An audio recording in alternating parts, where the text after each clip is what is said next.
মঞ্চে উপস্থিত নেতৃবৃন্দ, সমবেত আমার শ্রদ্ধেয় মুরব্বী, সমবয়সী এবং ছোট ভাই, আসসালামু আলাইকুম। আজ আমরা এমনি একটি সময়ে এই ইফতার মাহফিলে উপস্থিত হয়েছে যখন বাংলাদেশে রাজনৈতিকভাবে কোনো দল সরকার প্রতিষ্ঠিত নয়, ক্ষমতায় নয়। বাংলাদেশে একটি আন্দোলনের মাধ্যমে হাসিনার পতনের পরে যে সরকার প্রতিষ্ঠিত হয়েছে সেই সরকারের আওতায় আমরা রয়েছি।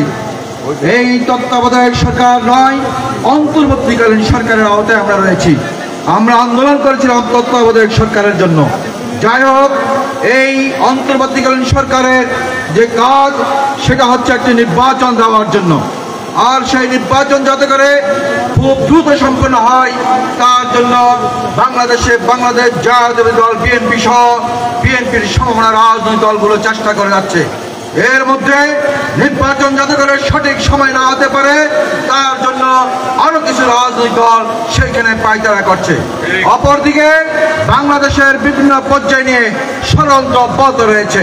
তাই আমি বলবো বিএনপি যুবদলের পর, বিশেষ করে যুবদল ছাত্রদলের প্রতি বলবো, আপনারা কেউ অস্থির হবেন না।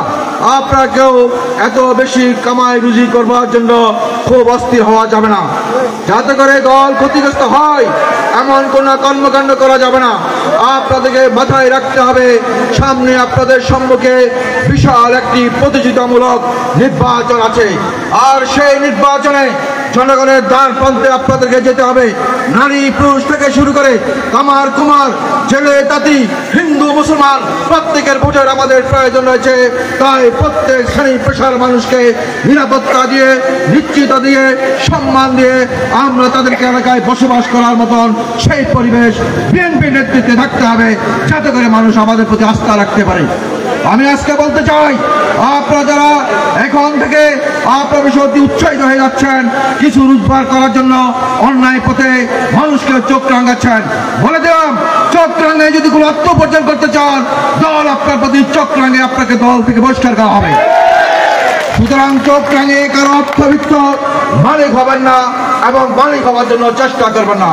সর্বশেষ এই জায়গায় দাঁড়িয়ে অনেকগুলো বক্তব্য দেওয়ার বিষয় ছিল, সময় সংক্ষিপ্ততার কারণে হয়তো আজকে দিতেই পারছি না, মিলাদও রয়েছে। আমি শুধু এই কথাই বলবো, এই কালাপানিয়া রাজনৈতিক ইতিহাস আগুনের লেলিহান, এই কালাপানিয়া রাজনৈতিক ইতিহাস আওয়ামী লীগের হাতে গুলির ইতিহাস, এই কালাপানিয়া রাজনৈতিক ইতিহাস, এই কালাপানিয়াতে বাড়িতে বাড়িতে আগুন জ্বালিয়ে দেওয়া হয়েছিল, হামলা করা হয়েছিল। এই কালাপানিয়া রাজনৈতিক ইতিহাস খুবই করুণ, যা বিগত 20 বছর সন্দেহের রাজনীতিকে এই কালাপানিয়া নোংরা রাজনীতি আজকে প্রতিষ্ঠিত করেছিল। আজকে আওয়ামী লীগের ওই সকল ভাইদের উদ্দেশ্যে বলতে চাই, আপনারা যারা আজকে চুপে চুপে মার্চ করে একটি রাজনৈতিক দলের হুন্ডার পিছনে চড়ে নিজের জীবন বাঁচিয়ে রাখতে চান, এর চেয়ে লজ্জাজনক হতে পারে না। আজকে দেখতে চাই একটি ধর্মগোষ্ঠী রাজনৈতিক দলের কাছায়ের কাতারে এসে আপনারা আত্মসমর্পণ করছেন, আপনাদের কাছে বিলিয়ে দিচ্ছেন। লজ্জা লাগে, শেম শেম শেম। এই আওয়ামী লীগ এই রাজনীতির জন্য আজকে দৃশ্য দেখবো এটা কখনোই কামনা করে নাই। আপনাদেরকে পরিশেষে বলতে চাই, বাংলাদেশের বিগত কয়েক দশকের মধ্যে আওয়ামী লীগ ক্ষমতা আসার কোনো সুযোগ নাই, কোনো সুযোগ নাই, কোনো সুযোগ নাই। সুতরাং আগামীর যুগ বিএনপির যুগ, আগামীর যুগ তারেক রহমানের যুগ, আগামীর যুগ বাংলাদেশি জাতীয়তাবাদের যুগ। সেই যুগে আগামী যুব সমাজ, ছাত্র সমাজকে সম্পৃক্ত হওয়ার আহ্বান জানিয়ে আমি আমার বক্তব্য শেষ করছি। আল্লাহ হাফেজ। বাংলাদেশ জিন্দাবাদ।